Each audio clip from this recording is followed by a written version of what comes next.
La ilaha illallah wa asyhadu anna Muhammadar Rasulullah. Allahumma shalli wa sallim wa barik ala Muhammad wa ala alihi wa sahbihi wa man tabi'ahum bi ihsan, amma ba'd.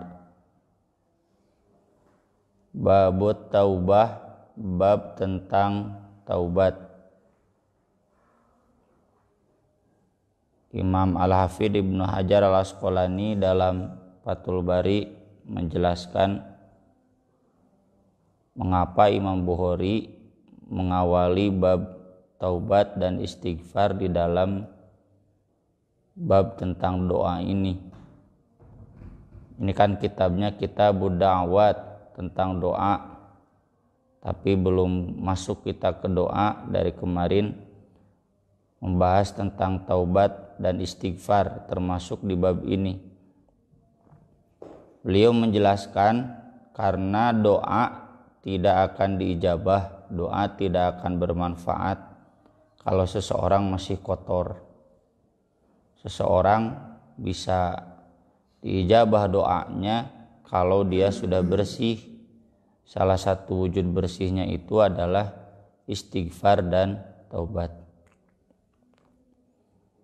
Ibnul Jauzi, ya, ulama madzhab Hanbali yang pesantrennya terkenal jadi Al-Jauziyah, penulis kitab Tazkiyatun Nufus. Beliau ditanya, "A'usabbihu au astaghfiru?" Apakah aku harus lebih baik tasbih atau aku lebih baik istighfar? Kata Imam Ibnul Jauzi, "Ats-tsaubul wasih ahwaj ila sabun minal bakhur." Baju yang kotor harus dibersihkan dulu oleh sabun yang berkualitas. Maksudnya, mana mungkin ya kita bertasbih, berdoa kepada Allah sementara bajunya masih kotor. Maksud baju kotor di sini adalah masih banyak dosa. Jadi seharusnya yang didahulukan adalah taubat dulu dan istighfar dulu. Imam Bukhari di sini mengutip penjelasan dari Qatadah, taubatan nasuha as-shadiqah an-nasihah. Ada di Al-Quran kan tuntutan taubat itu taubat nasuha, ya ayyuhalladzina amanu tubu ilallah taubatan nasuha. Arti nasuh ya dari nasihah. Nasuha itu arti asalnya murni, ya, tulus. Agama itu menuntut an-nasihah, ada hadisnya ad-din an-nasihah. Agama itu menuntut ketulusan, kemurnian. Berarti taubatan nasuha adalah taubat yang murni, yang tulus. Imam Qatadah, ulama tabi'in, menjelaskannya as-shadiqah, yang benar. Imam Ibnu Hajar di sini menjelaskan, ya, para ulama dulu sudah banyak yang meneliti tentang apa taubat nasuha itu. Di antara yang cukup lengkap adalah Imam Al-Qurtubi yang menulis kitab Tafsir Al-Qurtubi. Beliau mengumpulkan di dalam kitab tafsirnya riwayat-riwayat yang kesemuanya ada 23 penjelasan bagaimana taubat nasuha itu. Dasarnya adalah taubat sebagaimana sudah kita bahas tempo hari yang lalu. Taubat itu arti asalnya kembali, tapi taubat itu syaratnya adalah kembali tanpa beralasan atau apalagi mengelak. Jadi kalau misalkan seseorang mau tobat dari riba, maka dia jangan mengelak. Kalau mengelak berarti bukan tobat. Saya memang begini, tapi kan saya karena tuntutan anu, nah itu tidak akan pernah taubat.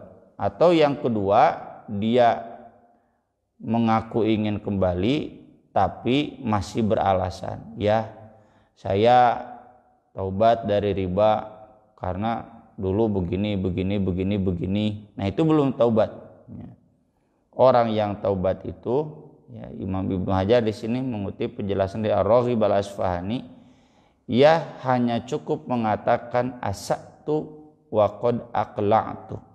Saya ngaku salah, saya siap meninggalkan. Udah beres, ya.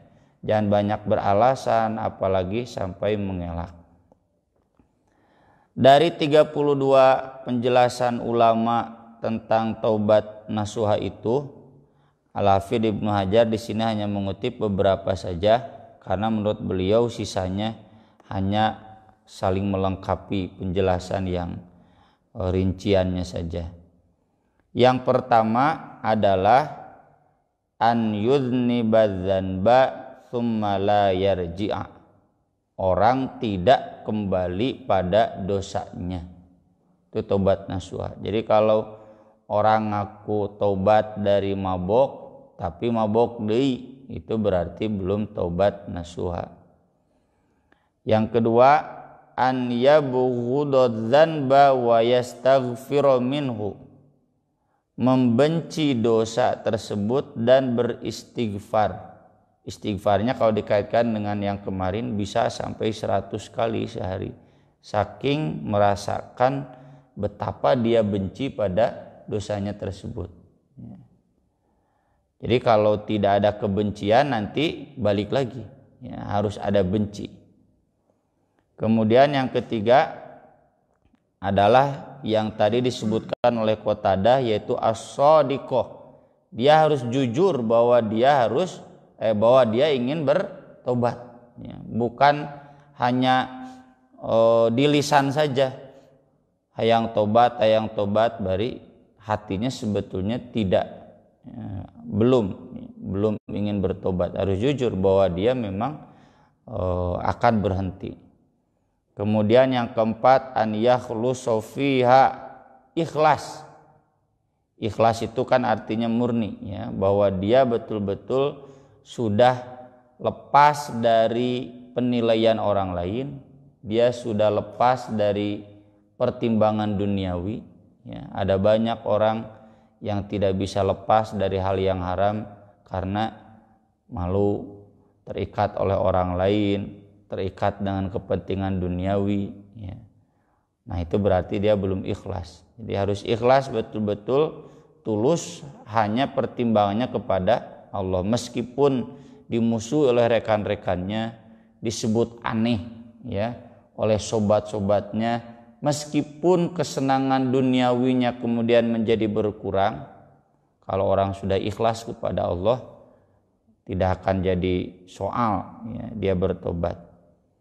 Kemudian yang kelima, an yasira min adami qabuliha ala wajal. Dia betul-betul merasa takut taubatnya tidak diterima. Jadi kalau kita udah bertobat lalu optimis pasti diterima, nah itu belum taubat nasuha. Karena ciri orang beriman itu kan walladzina yu'tuna ma atau wa qulubuhum wajilah annahum ila rabbihim raji'un. Surat Al-Mu'minun. Qulubum wajilah itu selalu ada di hatinya itu ketakutan, nih taubat saya diterima atau tidak. Pernah kita tulis, ya, dulu di Buletin At-Taubah, para ulama salaf sebagian, tidak semua, kalau Idul Fitri itu ada yang menangis, ya. Padahal umumnya kan berbahagia dan saling mendoakan semoga diterima. Kenapa Anda menangis? Ya karena saya belum tahu apakah ibadah Ramadan saya diterima atau tidak, ya. Urang mapan datarnya damang weh kalau tarima tadi tarima kumangke. Nah itu berarti belum ada nasuha, ya, menurut para ulama. Yang keenam, an la yahtaja maha ila taubatin ukhra. Tidak memerlukan taubat berikutnya lagi. Tidak berdosa lagi, taubat lagi, berdosa lagi, taubat lagi. Kemudian an yastamila ala khaufin wa raja wa yudminu ta'ah. Jadi selain ada takut, ada juga roja. Roja itu harapan yang besar akan diterima oleh Allah. Soalnya kalau salah satunya terlalu besar, ini bahaya. terlalu besar rojaknya, yaitu yang tadi kita singgung, dameng we geutis we din ibadah teh, karena merasa pasti diterima ya. Tidak ada upaya peningkatan kualitas dan lain-lain. Atau kalau terlalu besar takutnya nanti putus asa. Orang yang putus asa nanti berhenti dari amal soleh. Udah pasti mual, udah pasti nggak mungkin gitu. Wa yudminu ta'ah, dan dia menyelami ketaatan. Yang kedelapan, mithluhu wa zada wa an yuhajiru man a'anahu alaihi. Dia siap hijrah dari orang yang dulu membantu dia melakukan kemaksiatan. Ini sudah pernah kita bahas dulu ya di pembahasan Riyadhus Shalihin. Orang yang tobat itu kata ustadznya, kamu harus pindah dari negeri itu ya, yang semula dia ngaku saya udah membunuh 99, apakah saya mungkin diterima tobat saya? Nanyanya bukan ke ustadz tapi ke ahli ibadah saja yang bukan ustadz. Nyamual mungkin paehan we jajagannya di 100 ya. Lalu nanya ke ustadz, bisa. Tidak ada yang menghalangi tobat, tapi syaratnya jauhi daerah kamu ya. Daerah yang banyak orang-orang yang turut membawa pada kejelekan. Nah, meski dia belum sampai ke daerah tersebut, keburu wafat di tengah jalan, itu dicabut nyawanya oleh malaikat rahmat ya, artinya diterima. Ini juga sama ya. Jadi kalau seseorang ingin taubat dari premannya, ya jauhi dunia preman. Seseorang ingin taubat dari judi, nyetong sok babarengan jeung nu jara rudi. Seseorang ingin tobat dari rentenir, ya jangan berteman dengan orang-orang yang resep kanu rentenir. Boleh kalau kemudian sudah kuat dan punya obsesi amar ma'ruf nahi munkar. Tapi kalau kemudian terbawa lagi itu harus hijrah. Ya. Termasuk ya, orang yang betul-betul misalkan nih saya merasa salah, ya udah tinggalkan pekerjaan itu. Ya. Kenapa sudah tahu salah lalu kemudian saya mah terpaksa, ini tuntutan pekerjaan dan sebagainya, itu belum taubat nasuha. Kemudian yang ke-9, an yakuna dzanbuhu baina ainaihi. Dia selalu melihat dosanya di hadapan dia. Maksudnya selalu teringat ya. Jadi dulu ini saya pernah begini dan tidak kemudian jadi putus asa, tapi selalu jadi menjaga diri. Yang ke-10, an yakuna wajhan bila qafa ya, dia selalu menghadap bukan membelakangi, menghadap kepada Allah Subhanahu wa taala. Yang 10. Sisanya ya, yang 12 sisanya Imam Ibnu Hajar tidak mengutipnya, itu hanya sebagai pelengkap saja. Tapi sebagai catatan ya, yang namanya taubat nasuha itu butuh proses. Mustahil lahnya tidak berproses. Kita bukan nabi, kita bukan wali, kita manusia biasa, butuh proses untuk taubat nasuha. Jadi kalau sekarang seandainya kita belum taubat nasuha, kita sedang berproses menuju taubat nasuha. Jadi kalau sekarang berdosa ya, taubat menyesal, tapi babari kan dosa deui gitu. Taubat deui, dosa deui. Apakah kemudian taubatnya tidak diterima? Ini kembali ke dalil-dalil yang umum ya, bahwa antara istighfar dan setan itu sedang saling berperang ya. Ketika kita terjatuh dalam dosa, itu berarti serangan setan telak ke kita. Kita harus serangan balik, yaitu dengan istighfar. Kalau setan nyerang lagi, serang deh terus saling menyerang sampai kita membuat setan putus asa. Jangan dibalik, jadi kita yang putus asa. Cenah ya dosa deui geus eureun istighfarna, wah itu bahaya.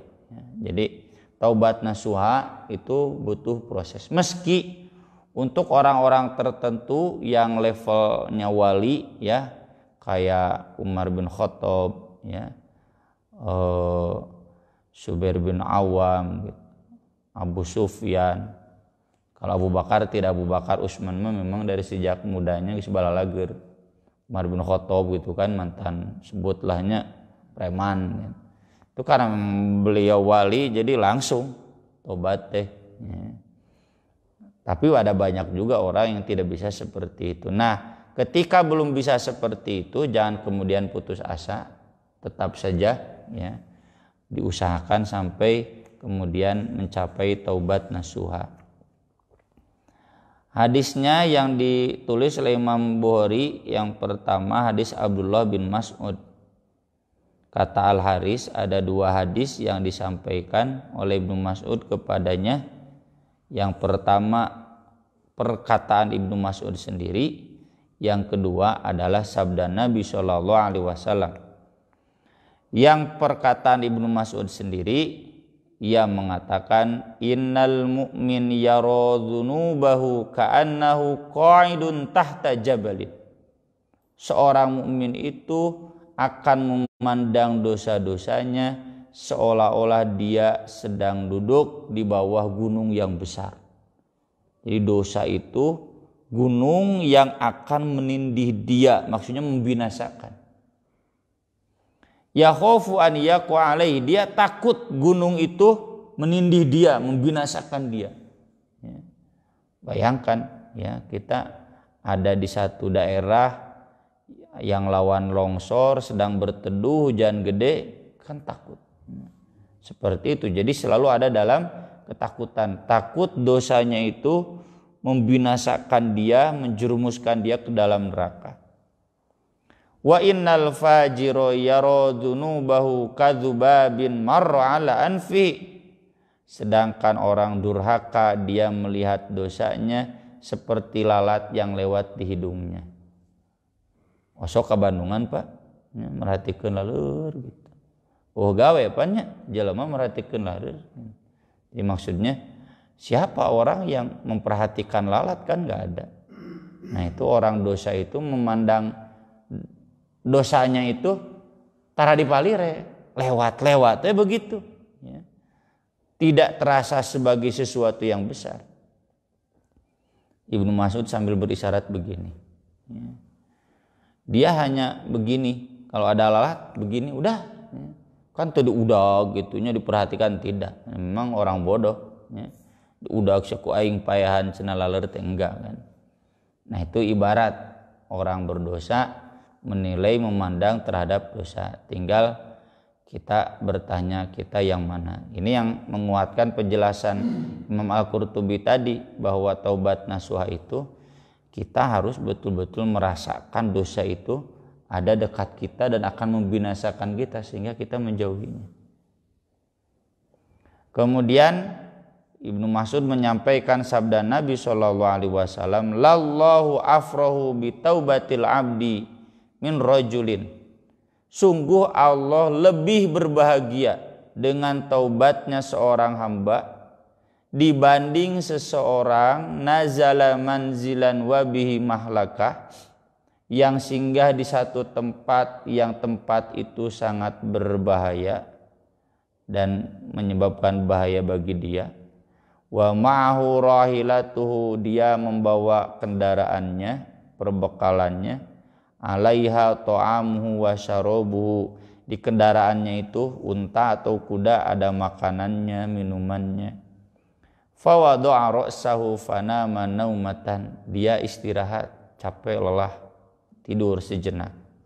Fastaiqadha, lalu ketika bangun, wa qad dhabat rahilatuhu, sungguh telah hilang kendaraannya, karena memang daerah rawan maling. Dalam riwayat lain bifalatin ya, ardifalat tuh padang pasir yang kosong, nggak ada siapa-siapa. Satung-tung dulu deh padang pasir. Cuma dia berteduh di bawah pohon istirahat, lalu hilang semuanya. Saking putus asanya, wa qad dhahabat rahilatu hatta stadda alail harru wal atas au masyaallah, sampai dia merasakan kepanasan, merasakan haus. Saking putus asanya dia mengatakan arji'u ila makani. Kalau begitu saya balik lagi. Dicari juga lain teangkeuneun, ya. Cari kemana?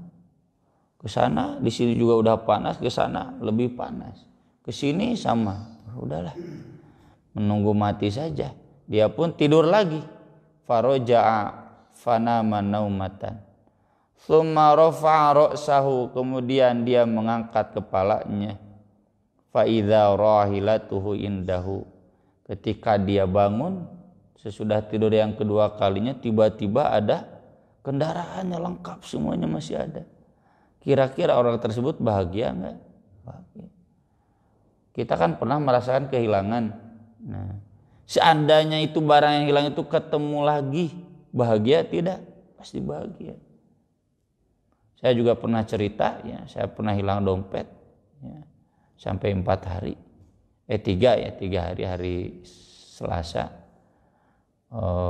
ditelepon hari Kamis, ditemui hari Jumat, masih utuh, ya, dan hilang dompetnya di bus Prima Jasa.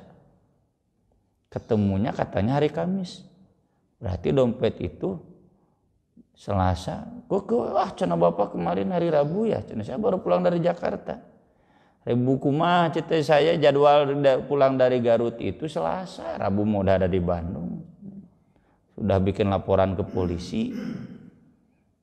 Itu keajaiban lah mungkin. Utuh. Yang paling penting itu kartu-kartu udah bikin surat ke polisi, ya, udah bikin surat ke RT minta pengantar, ya, ada dewarko, hilang KTP.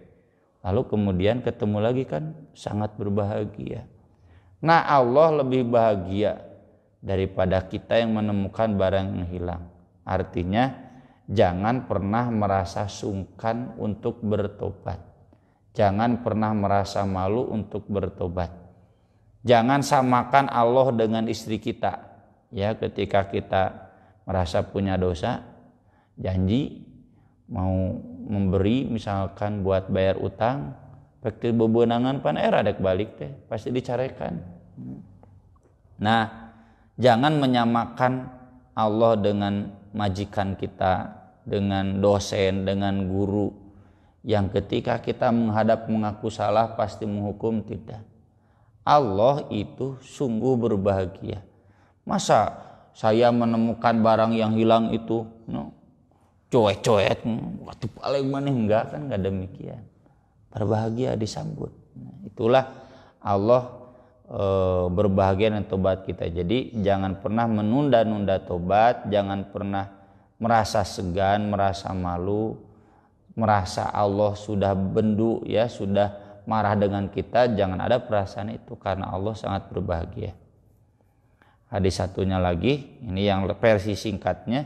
Allahu afrahu bi taubati abdihi min ahadikum saqata ala ba'irihi. Sungguh Allah lebih berbahagia dengan taubat hambanya dibanding seseorang di antara kalian yang menemukan kembali untanya. Wa qad adallahu fi ardi falah. Padahal itu unta sudah hilang di telan padang pasir. Meski ini sesuatu yang mustahil, ini gambaran, ya, bukan mustahil sebetulnya, sangat langka lah, ya. Tapi ini gambaran betapa Allah sangat berbahagia dengan taubat kita. Aku qouli hadza wa astaghfirullah li wa lakum. Rabbana atina fid dunya hasanah wa fil akhirati hasanah wa qina adzabannar. Subhanallah wa bihamdihi subhanallahil azim. Wassalatu wassalamu ala rasulina al karim. Wassalamu alaikum warahmatullahi wabarakatuh.